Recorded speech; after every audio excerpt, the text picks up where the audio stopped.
Chegou a hora do programa Vozes do Recife, uma produção do RecLab, Laboratório de Estudos e Ensino sobre o Recife, vinculado ao Departamento de História da Universidade Federal Rural de Pernambuco.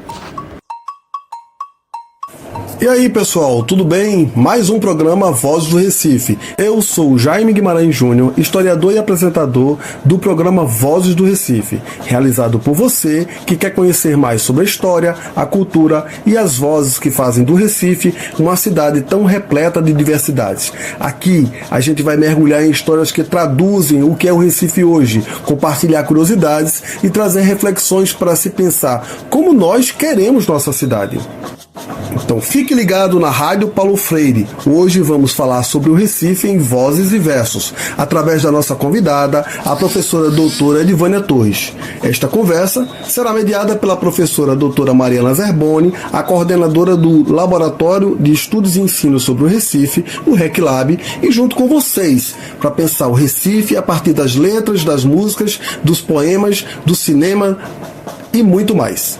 Então, senta aí, prepara aquele café maravilhoso e vem com a gente pelas histórias que fazem do Recife um lugar de memórias maravilhosas. Então, vamos conhecer nossa convidada de hoje? Professora Edvânia Torres Aguiar Gomes é geógrafa, é professora titular de Geografia da Universidade Federal de Pernambuco, coordenadora do grupo Nexus, Sociedade e Natureza.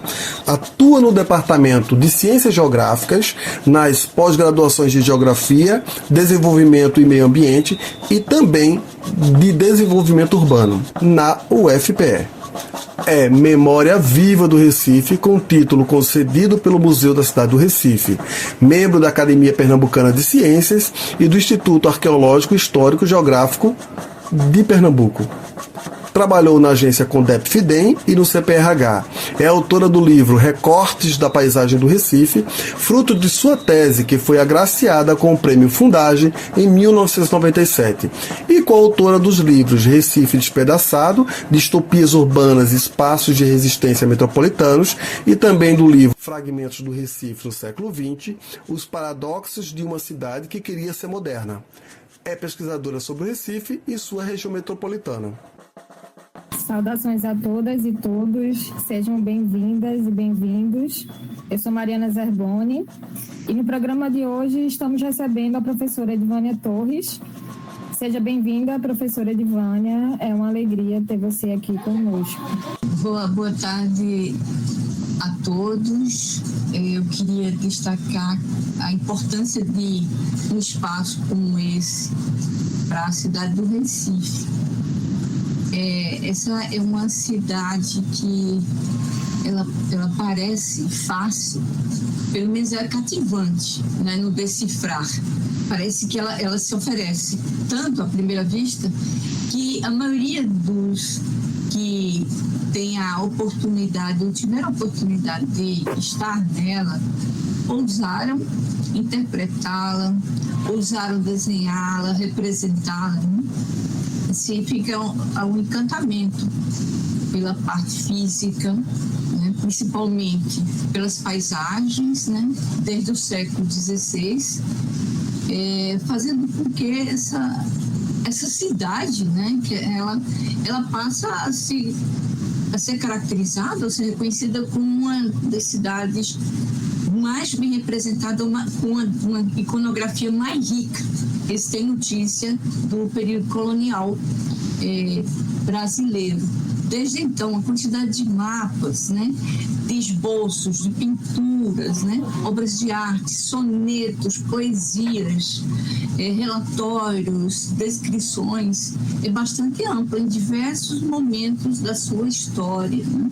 Então, eu queria parabenizar por essa iniciativa, dizer que esse material vai poder ser estudado, né, nas salas de aula, né, do ensino fundamental, médio, e também servir para todos que tenham curiosidades em percorrer a história dessa encantadora metrópole nordestina que é Recife. Que bom. Muito obrigada por sua contribuição aqui no nosso debate. O tema do programa de hoje é Vozes e Versos sobre o Recife, e você já apresenta esse conhecimento que você tem sobre a cidade. Sua tese é uma referência em relação a isso, quando você escreveu Os Fragmentos do Recife no século XX. Foi premiada, uma tese premiada pelo Museu da Cidade do Recife, e continua escrevendo e pensando a cidade com a publicação de outros livros, como Fragmentos do Recife no século XX, Recife Despedaçado. Então você tem muito que falar sobre a nossa cidade e contribuir aqui com esse debate nesse programa Vozes do Recife. Então, professora, seria muito bom escutar mais sobre o que você já começou a falar, né? Essa questão da representação do Recife como uma cidade que é retratada em livros, poemas, músicas, filmes. São vários expoentes da arte, da literatura, das ciências que deram vozes à nossa cidade. Como podemos citar vários, e acredito que você pode contribuir com isso, explicando para os nossos ouvintes quem que falou sobre nossa cidade, quais são as principais representações sobre o Recife e quem são esses representantes sobre a evocação do Recife, em letras de música, em poemas, em filmes, livros, e também os cientistas, né, que pensaram o Recife e continuam pensando até hoje. Eu agradeço bastante essa oportunidade. Eu queria destacar aqui que desde quando o Joaquim Nabuco, né, ele realça a importância de fazer a leitura do sítio, e através da leitura da paisagem que ele descreve, né, o esforço que a pessoa faz para fazer uma leitura, né, das paisagens. Aí, particularmente com respeito à paisagem do Recife, ele vai destacar, né, para conhecer uma paisagem não basta vê-la, né? É preciso muito mais. É preciso que as duas almas, a do contemplador e a do lugar, cheguem a entender-se. Quantas vezes essas almas às vezes nem se falam? Por que é importante registrar isso? Porque ao longo do tempo, desde os primeiros viajantes, né, os primeiros cientistas que aqui chegaram, os estrangeiros que tentavam representar a paisagem que eles viam, eles faziam um esforço de se misturar. Esse esforço nos ajuda muito, porque a gente consegue, a partir da observação dessas imagens, desses mapas, né, onde eles tentavam desenhar a presença da água, a presença dos manguezais naquela ocasião, assim, os pântanos que eles descreviam, ou através da tentativa de relacionar a posição geográfica, que alguns poemas o fazem, ou até mesmo alguns dos padres que narraram isso, e depois os viajantes, os militares, os políticos, os artistas, os pintores. Isso corresponde a essa fase que vai desde o século XVI, né, praticamente, a gente pode dizer assim, até o período oitocentista, o século XIX. A gente vai ter um material muito rico. Aí, dentre eles, assim, a gente pode destacar, do ponto de vista dos poemas, eu queria destacar o do Bento Teixeira, que foi um dos primeiros no século XVI, né, onde ele vai associar a presença de Recife com as constelações, né, estelares. Quer dizer, então ele vai fazer um paralelo que hoje a gente poderia fazer rapidamente, utilizando assim, Recife fica a 8 graus de latitude sul e 43 de longitude sudoeste, que a gente podia descrever isso hoje, né, com o recurso da ciência. Naquela ocasião, o Bento Teixeira, ele vai descrever com a presença das estrelas e faz uma descrição de Recife, né, situando com a pequena ursa, né, que se vê de guardas rodeadas com o céu luminoso, né, mais serena, e assim ele vai descrever de uma maneira poética, mas ele está situando do ponto de vista também geográfico, né, e e também mostrando a fúria do mar, etc. Então, isso tem esse primeiro que a gente podia destacar, foi na segunda metade do século XVI, mas a gente pode também utilizar algum outro que, mais adiante, que seria um que é bastante utilizado, que é uma representação de Golijá em 1648. Né? Isso é bem mencionado por um também estudioso posterior, aí você já está falando do século XX, vai ser situado na cartografia holandesa que o Zé Antônio Gonçalves de Melo vai escrever. Nesse momento aí, fica muito claro nesse mapa de Golijá, vai ficar muito claro já as primeiras ocupações antrópicas, que vai ser tanto a utilização dos rios para chegar do interior até chegar ao porto para exportar o pau-brasil, como também os primeiros cultivos de cana-de-açúcar. Então, esse material iconográfico, junto com esse, como é mencionado, do Bento Teixeira, e a gente vai verificar, todo esse material está disponibilizado hoje no Instituto Arqueológico, Histórico e Geográfico de Pernambuco.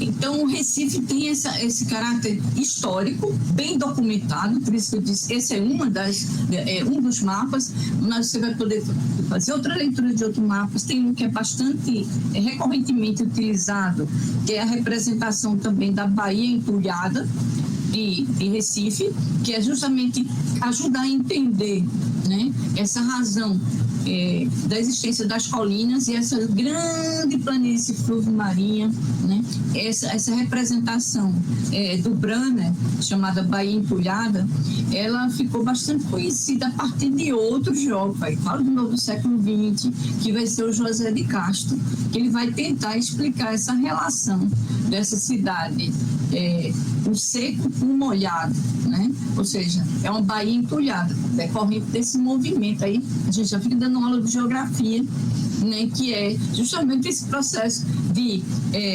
transgressão e regressão marinha, né, que vai ser no período quaternário, né? Ou seja, há um avanço do mar e depois o recuo, que vai ajudar a entender o que ele chama aí de baía entulhada, que é a presença desses sedimentos, né, exatamente formando esse conjunto de rios, né, braços de rios, depois esses manguezais, que é essa mistura, né, da água doce com água salgada e com essa vegetação e a presença desse ecossistema que caracteriza, do ponto de vista sensorial, seja pela visão da paisagem, seja pelo olfato, né, e também pelo paladar, né, que é resultante de todos essa fauna resultante da ocorrência desses manguezais, né, que preenche tanta cultura de Recife, a cultura de Pernambuco, né, e que vai ajudar a gente a entender mesmo esse cheiro forte que a cidade tem, esse odor que caracteriza e que faz muita gente viajar e voltar sentindo até saudade desse odor. Esse odor, então, esse miasma palustre, que é esse ar meio quente, que resultou numa série de representações, inclusive pelos cientistas que vieram aqui.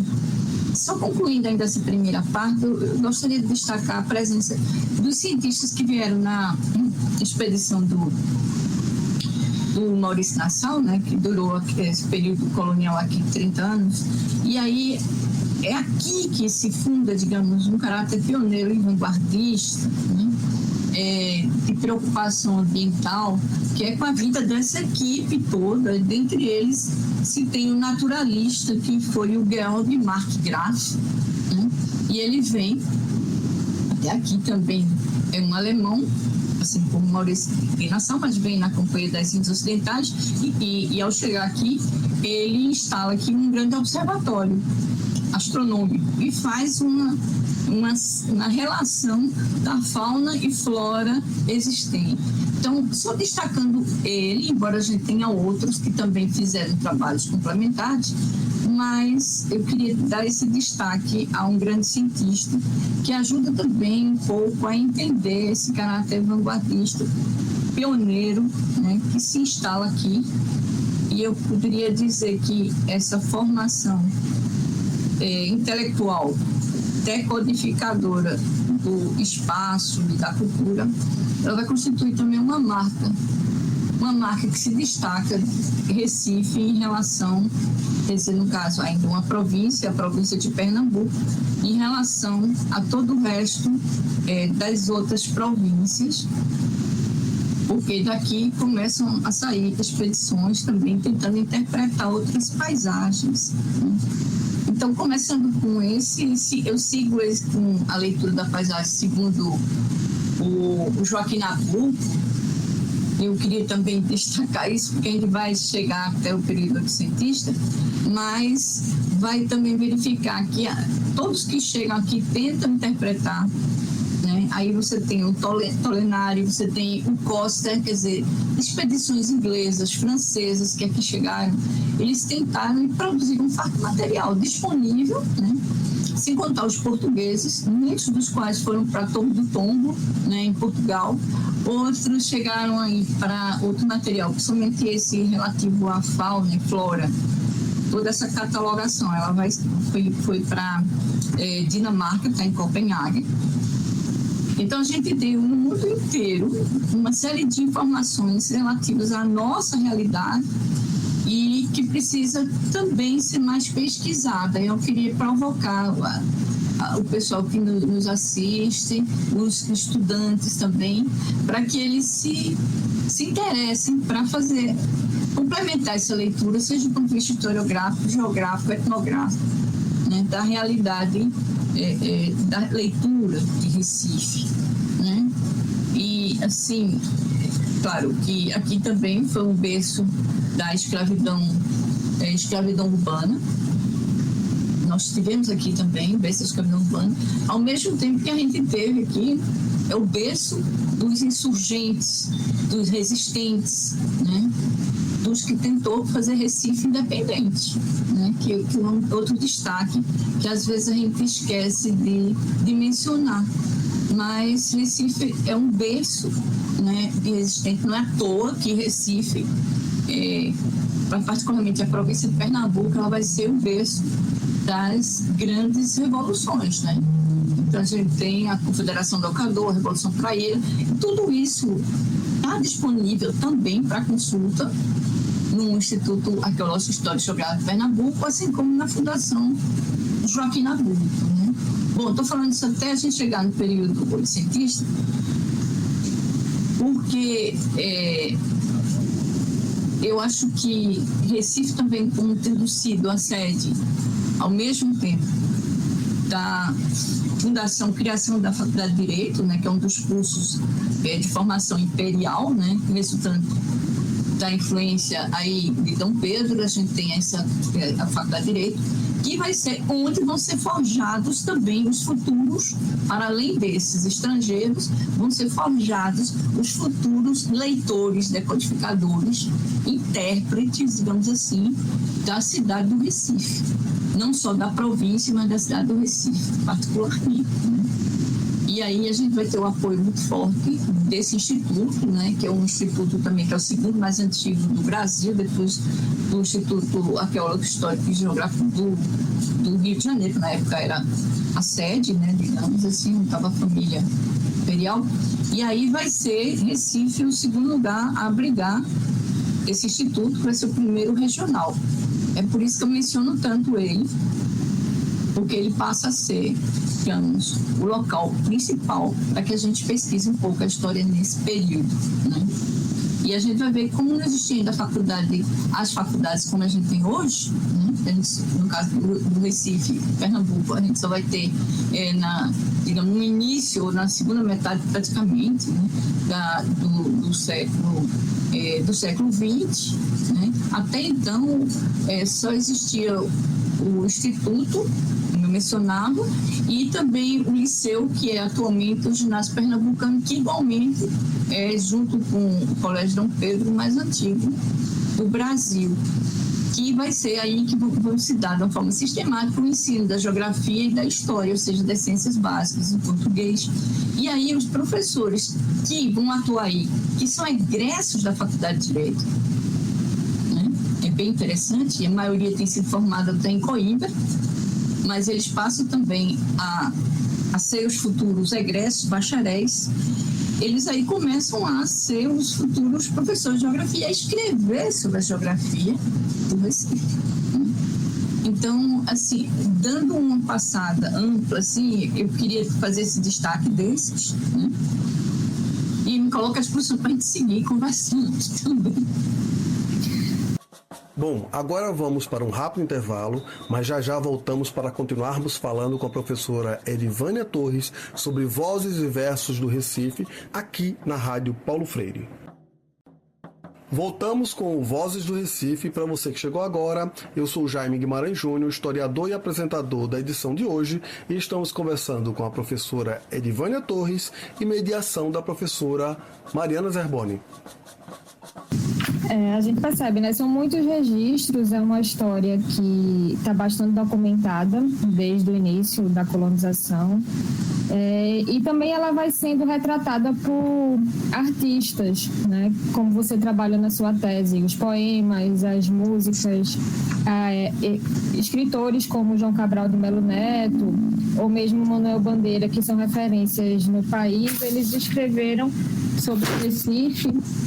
E, além dos memorialistas que trazem seus relatos já no século XX de um Recife que não existe mais na cabeça dos próprios memorialistas, né, como eles percebiam essa cidade. Esse caráter idílico, ele aparece em bastantes lugares, como a gente pode ver, para além dessas fontes. Essas fontes, elas mostram a visão desses colonizadores, ou mesmo depois de quem estava construindo a cidade, mas também a cidade ela vai sendo representada de forma idílica, com vários apelidos, como Veneza Brasileira, Nova Amsterdã, Cidade Anfíbia, entre tantos outros. Mais recentemente também conhecida como Manguetown. E existe um pouco esse orgulho do recifense de considerar Recife uma cidade de vanguarda, a cidade que tudo acontece primeiro, tudo aqui é maior e linha reta, como costumam dizer. Ao ponto de Cícero Dias, o pintor Cícero Dias, ter escrito que ele viu o mundo, né? Eu vi o mundo, e ele começava no Recife. Então, Recife tem um pouco desse sentimento de... passa um pouco esse sentimento de grandiosidade, de pertencimento. Eu queria saber um pouco sua opinião sobre isso e quais as contradições que podem existir nesses discursos idílicos de uma cidade que vai além, né, do que os poetas ou que os escritores de músicas ou mesmo os cineastas eles revelam sobre nossa cidade. Realmente, Recife, essa configuração, acho que essa configuração da paisagem, ou esses elementos geográficos, essa água, esse continente, ou esse caráter como Josué bem descreve, esse arquipélago, né? Então, uma série de ilhotas, ou de croas, ou de coroas, que hoje praticamente a gente não identifica mais, né? É mais residual, né? Mas ele encanta à primeira vista, né? Ele encanta, e a necessidade de articular essas ilhotas, essas croas, de atravessar a margem de um rio a outro, né? Esses dois grandes rios, principalmente que formam Recife, né? Que seria o caso do Bibiribe e o Caparibe, com todos os seus afluentes, além do Tijipió. Eles realmente passaram para o caráter idílico e sempre associativo. É curioso que sempre se quer fazer analogia, comparação, que é um dos princípios da geografia, né? Você vai querer comparar uma coisa com outra. Então, como tem um espaço que já é conhecido, no caso que seria no hemisfério norte, né? Então, você já tem aquelas cidades cristalizadas ou definidas, geralmente as portuárias, como no caso Amsterdã, ou como no caso a Antuérpia, ou como no caso a Veneza, na Itália. Então você vai tendo uma necessidade quase que de comparar uma coisa com a outra, né? E aí se faz essa comparação, diz, não, é a nova, né? é a Nova Amsterdã, é a Veneza, etc. Isso permeou bastante o imaginário e até hoje faz as pessoas se reportarem, né, a esses evocativos. Curiosamente, contraditoriamente, ambiguamente, como o Recife sempre quis ter um caráter de vanguarda, e se acha de vanguarda sempre, então o advento do período holandês fez com que as técnicas e tecnologias, elas também viessem nesse pacote, né? Então, o que é a tecnologia que foi adotada no caso, na Holanda? Praticamente, que chamamos os Países Baixos, para resistir. Então, eles advogaram, né, a ideia e implementaram os aterros com barragens, formas que tinham de conter o avanço da água. Como o Recife está predominantemente a 4 metros acima do mar, em algumas regiões ela realmente está a menos que isso. Então, os holandeses, quando aqui chegaram, com toda essa equipe, do mesmo jeito que veio a coisa importante desses artistas e dos engenheiros, dos técnicos, veio também essa ideia de aterrar. Então, não é à toa que o bairro de Santo Antônio, ele é produto fundamentalmente de um aterro. Era a cidade de Maurícia, que foi aterrado exatamente no período holandês, né? Então, veja bem, o mesmo discurso que nos abriga com respeito a comparar com Amsterdã é o mesmo discurso que faz uma negação da característica físico-natural do Recife, fazendo com que ela tenha ocorrido tanto aterro que hoje é difícil identificar, né, o que era genuinamente, após esse período quaternário, como eu falei inicialmente, de progressão e transgressão marinha, quer dizer, o que era água e o que não era, porque passa a ser, digamos, uma cidade, como disse o Carlos Pena, uma cidade conquistada ao mar, né? Um dos autores que vai escrever sobre isso, quer dizer, uma cidade que foi conquistada ao mar. Existe um atlas, né, histórico-geográfico em que o José Luiz da Mota Menezes consegue reunir uma série de projeções, e aí ele adequa, né, isso, ao longo do tempo, como o Recife vai sendo aterrada, né? E aí dá para ter uma ideia de quanto se perdeu de água, né, e justificar porque tem tanto alagamento na cidade, que aí é um problema atual, que ele é resultante de um processo de adoção de técnicas e tecnologias ao longo do tempo. Isso é uma das contradições, uma das ambiguidades, quer dizer, ao mesmo tempo que se orgulha, olha, esse vai com Veneza, né? Aí a gente pode dar um passeio ali com catamarã, com barco, etc., mas ao mesmo tempo que a gente tem isso, aí tem uma negação disso, né? Que é aterrando. E na hora que há uma precipitação pluviométrica maior, a quantidade de chuva maior e a maré aumenta, nesse período da uma conjunção de fatores, a cidade se manifesta na sua essência, que ela foi aterrada. E a água que foi aterrada vai buscar o seu espaço de volta, né? Então, são as contradições que a gente tem um orgulho, nós somos ufanistas, a gente tem um orgulho, a gente tem um orgulho também de ter sido o berço, como eu dizia, da resistência, né? A gente tem orgulho de ter tido a primeira ponte das Américas foi construída aqui, a primeira sinagoga das Américas foi construída aqui, a primeira igreja anglicana foi construída aqui. A gente tem um orgulho disso, orgulho de ser comparado a uma Veneza, mas ao mesmo tempo a gente tem uma prática que nega isso, né? Eu queria chamar a atenção, por exemplo, nós temos mais de 66 canais, né? Mas a gente não vê assim um discurso em que enaltece esses canais, porque a maioria desses canais, porque eram antigos braços, eles foram tão aterrados nas suas margens que hoje eles passam a ser, na verdade, quase como canaletas, no melhor sentido da palavra, senão a gente considera como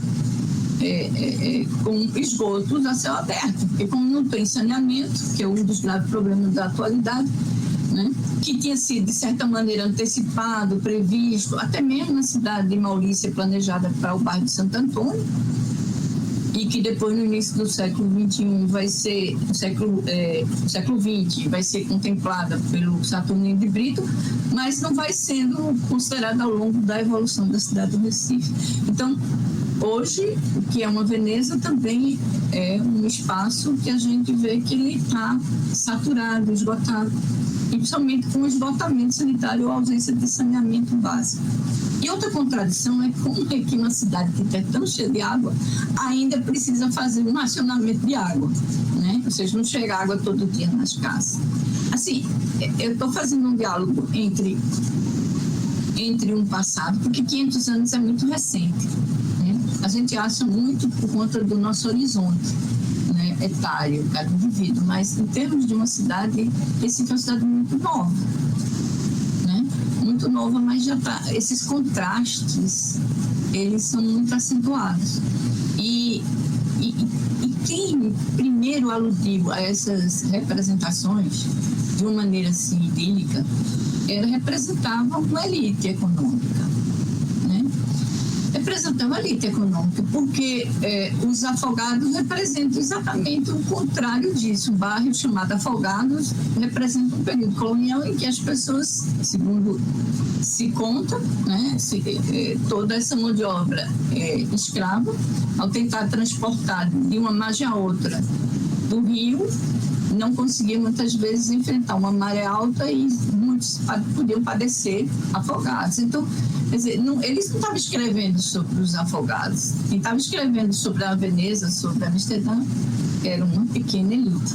É a mesma elite que ela mesma se considera revolucionária, né? Porque não é à toa que nasce aqui o primeiro momento aqui no caso na província de Pernambuco, que vai ter os primeiros gritos revolucionários de independência, né, para constituir um novo país, criando até uma constituição, né, como é o caso da Revolução do Equador, a Confederação do Equador, a Revolução Praeira, etc. Então, mas apesar de se querer a independência, para se fugir aos impostos, essa mesma que queria isso permanecia ainda convivendo com o regime de escravidão. Então, era independente até a segunda página, na verdade, né? Então, são essas contradições que até hoje a gente herdou culturalmente, porque para nós sempre o mangue é sinônimo de atraso e o seco é sinônimo de progresso. Então, basicamente isso na tese, quando eu vou trabalhar em recortes das paisagens, eu vou destacar esse caráter, pegando uns 3 exemplos para justificar essa afirmativa, né? Essa questão do mangue é muito importante, porque quando a gente está falando do Recife, a natureza ela é bastante evidente, como você já apresentou, os rios, o mangue, as matas ainda remanescentes de Mata Atlântica, também a praia, e poucas pessoas elas vão retratar, como você disse, o mangue, né, nos seus registros. Muitas vezes o rio ele aparece, predomina, mas o Chico Sainz, no final do século XX, ele traz o movimento do Mangue Beat, e vem falar sobre o mangue e a visão acerca desse mangue. Então, uma reflexão para a gente trazer aqui é como que essa população do Recife, ela convive com esse mangue nesse seu trabalho, da sua tese que você fez em alguns espaços da cidade. Como que você percebeu isso e como você ainda percebe essa relação das pessoas que vivem aí, mas também como o urbanismo, né, os urbanistas, eles têm tratado esses aspectos na cidade, de conviver com essa natureza e, ao mesmo tempo, negar essa natureza, como você falou pra gente aí. Então, eu queria saber um pouquinho disso. Como que é essa convivência do mangue, tanto na perspectiva da população, como também na visão dos urbanistas, tendo em conta a sua experiência também no mestrado de desenvolvimento urbano, no mestrado de doutorado da UFPE, no curso de geografia, no desenvolvimento ambiental, e como que isso é trabalhado, assim, pelos cientistas e pelos técnicos. Historicamente, a gente podia considerar que existiram algumas tentativas de, digamos, respeitar mais essas características físico-naturais na hora do planejamento, ou seja, na perspectiva do planejamento. Existiu isso, um esforço. A gente poderia considerar que o padre Lebret, ele foi um dos visionários, né? No período, estou falando disso, de 1950, se pensando já o que viria a ser digamos, o planejamento metropolitano, né, com ênfase no Recife, né, que seria na capital. Então, a gente via uma preocupação nisso, digamos, para definir uma espécie de parques, definir umas áreas verdes ou áreas de amortização. Curiosamente, isso correspondia a um período em que, passada a cerca de 15, quer dizer, a gente, passado aquela questão de um êxito rural tão forte, ele só vai voltar a existir na década de 1970. Em 1950, nesse intervalo, é possível se ter um certo equilíbrio no processo de urbanização, de população urbana. E aí, nesse momento, se monta um modelo de ordenamento territorial que vai fazer uma passagem de um sistema que existia de transporte, né, que seria o sistema de transporte coletivo, com as marcha-bombas que ainda existiam, ainda os primeiros transportes coletivos, que seria os trólebus, para passagem para o sistema automotivo. Então, nesse momento, a preocupação vai ser em construir vias, certo? Então, você construir as perimetrais, construir as pontes, né? E as pontes que vinham já, algumas já herdadas, ou pontilhões, né? Que aí a gente tem a ligação entre o Marco Zero, o atual Marco Zero, no caso Recife, com seu Istmo, e Santo Antônio, e São José, e depois a gente vai ter a ligação para o Santo Amaro. A gente vai ter um sistema viário que ele vai estar, digamos, harmonizado com uma certa demanda da população urbana que se instala, certo? Então, o processo de ocupação ele vai se dando de forma lenta e até, digamos, vai ter uma ocupação segundo modelos, infelizmente, alguns modelos copiados, que aí a gente tem a herança do modelo de Haussmann, né, no início do século XX. Então, a gente vai ter essa tentativa de ocupar o que seria correspondente hoje à Avenida Guararapes, né, o modelo que se estendia um pouco para o Santo Antônio, se preserva São José, e ele atravessa o rio Capibaribe e vem se espalha para, no caso, para o que seria o bairro da Boa Vista. Observe, nesse momento aí, ainda se verifica um respeito a esse conjunto, a esse sistema hídrico, certo? E ainda se observa um respeito do ponto de vista da ocupação das colinas, né? Os manguezais, eles ainda estavam, assim como tinha sido registrado por José de Castro, né, em 1950. Então, existia isso. Então, esse processo do planejar, ele vai obedecendo a esses limites, né? Na década de 70, com o grande êxodo e, posteriormente, a grande cheia que atravessa Recife, juntamente com a influência que já se fazia sentir da escola de Chicago, infelizmente, com os modelos, e aí vem a intervenção de um antigo professor de geografia, que vai ser o interventor, o Agamenon Magalhães, e depois do Novaes, a gente vai ver uma tentativa de segregação, e essa segregação ela vai expulsando cada vez mais a população de baixa renda para ocupar os locais que não seriam os locais, digamos, secos ou aterrados, né? Ou mais os morros, né? Esse processo ele vai se revelar extremamente desastroso do ponto de vista ambiental, não só social, mas socioambiental, e que está fazendo com que até hoje Recife, ela, ao se transformar numa cidade que é a 17ª do hotspot, isso caracteriza um conjunto de equívocos que foi sendo conduzido pelos interventores e, posteriormente, pelos políticos na condução do planejamento urbano. Então, o que você menciona como a denúncia do Chico Sainz, que é os de cima sobem e os de baixo descem, né, aludindo os de baixo à questão socioeconômica e os de cima socioeconomicamente também, e aí os de cima, para fugir ou para permanecer no lugar que eles querem, eles verticalizam, então transformam os antigos engenhos em loteamentos, dos loteamentos eles transformam em edifícios altos. E aí a gente tem toda a franja ocupada ali da Rua da Aurora, que aí aquele período ali a gente vai ter prédios de 1940 e agora mais recentemente no final da Rua da Aurora praticamente com a Avenida Norte, né, com essa série de prédios que se constitui a nova franja, né, do Recife. E aí o que é que se vende?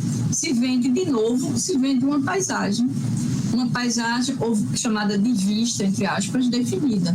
Ou seja, a pessoa vai estar mais elevada e podendo apreciar o que é chamado essa Veneza de novo, essa Veneza americana, essa Amsterdã, olhada de cima, né? Olhada de cima assim, como se pudesse viver numa cidade que não se interagisse no seu cotidiano com as diferentes classes que caracterizam a cidade capitalista contemporânea. Então, esse movimento do Chico Sainz, o Mangue foi um movimento que recupera para confrontar e destruir, né, essa nossa difícil relação enquanto sociedade com a natureza, que é o nosso substrato. É uma dificuldade muito grande.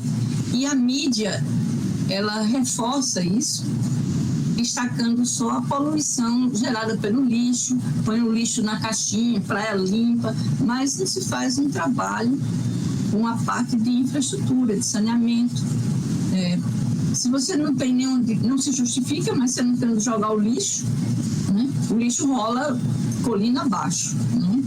Ou se você não tem saneamento, onde você vai jogar o esgoto. Mas do mesmo jeito que joga o esgoto a população de baixa renda, a população também de classe média, porque 35% só é atendido por esgoto, então você tem 65% que está jogando esgoto onde? Nem todo mundo tem fossa séptica, quem leva tira a fossa séptica e vai jogar onde? Onde é que se joga isso? Eu não consigo identificar nenhuma fazenda desses resíduos, né? Não tem, como tem na China, não tem fazenda desses resíduos coletados aí da ausência de saneamento. Então eles jogam de novo do canal e sucessivamente a gente tem um quadro assim metabólico, né? Então é uma relação muito difícil, sociedade e natureza, sabe? E tudo o que se diz, os empresários da construção civil, que podiam também se juntar para isso, os órgãos ambientais, os órgãos, digamos, profissionais, deviam fazer uma campanha, né? Mesmo esses coletivos, sabe? Esses coletivos que representam, digamos, um esforço de resistência, mas a resistência para sobreviver, do ponto de vista economicamente, ainda é tão árdua, que eu acho que o trabalho para modificar um pouco essa relação, ela fica muito encartada, muito restrita digamos, a grandes projetos que não vão a muitos lugares, ou então aos conteúdos escolares, às celebrações de datas, entende? Eu acho, parece uma visão pessimista, mas eu acho que é uma visão concreta de quem, assim, há mais de 40 anos vem trabalhando para essa cidade que eu gosto tanto, mas é muito difícil, é muito desafiador, né? Eu ainda tenho esperança, eu não tenho expectativa, eu tenho esperança. É verdade, são muitos desafios, né? Você já apresentou vários deles aí, e numa cidade desigual como Recife, e essa relação sociedade-natureza também bastante complexa e complicada. A gente precisa buscar entender quais são as alternativas para que novas relações elas se estabeleçam.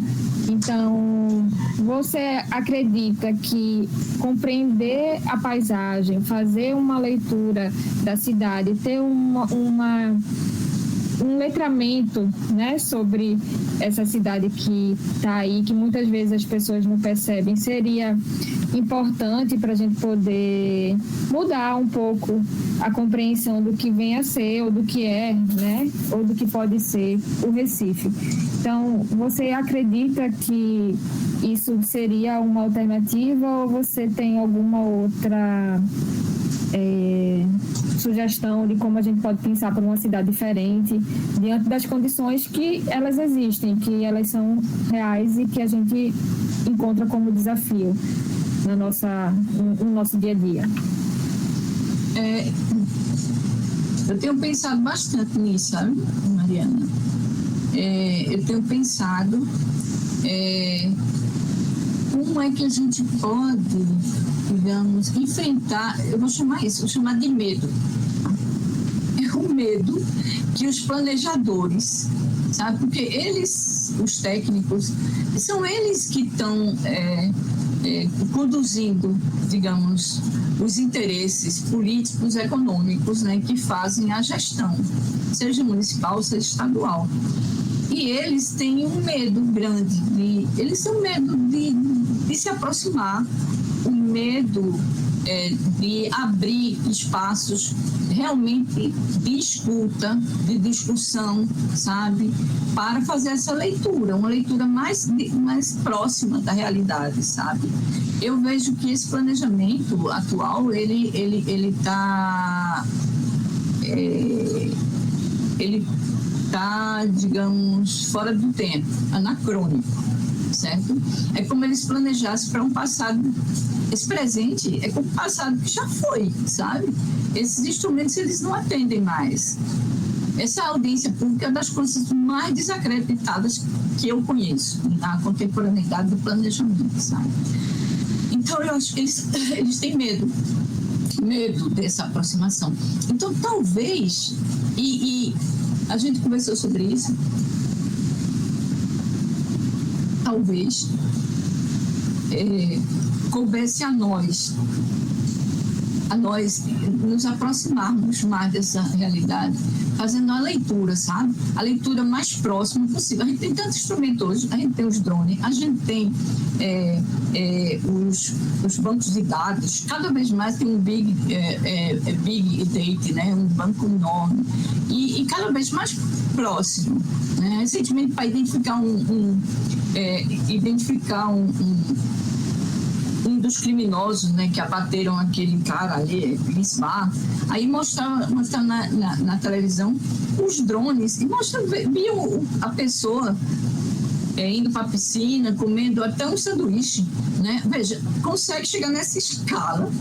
Aí o repórter dizia, mas olha o mar que representa a comunidade. A gente não sabe como chegar na comunidade. Aí eu fiquei pensando, realmente não sabe como chegar. E aquilo virou assim um enclave. Veja, o drone, a tecnologia permite identificar a pessoa um a um, ver que é o cara, o sujeito, sabe? E não pode prender esse sujeito porque não pode se deslocar dentro dessa comunidade, né? Não sabe, porque não tem nem caminho, certo? A gente permitiu que isso chegasse aí, não é só lá não, daqui a pouco está aqui em Recife tal qual, isso não tem diferença. Aí eu pensei assim, fazendo uma metáfora, uma analogia com isso, né?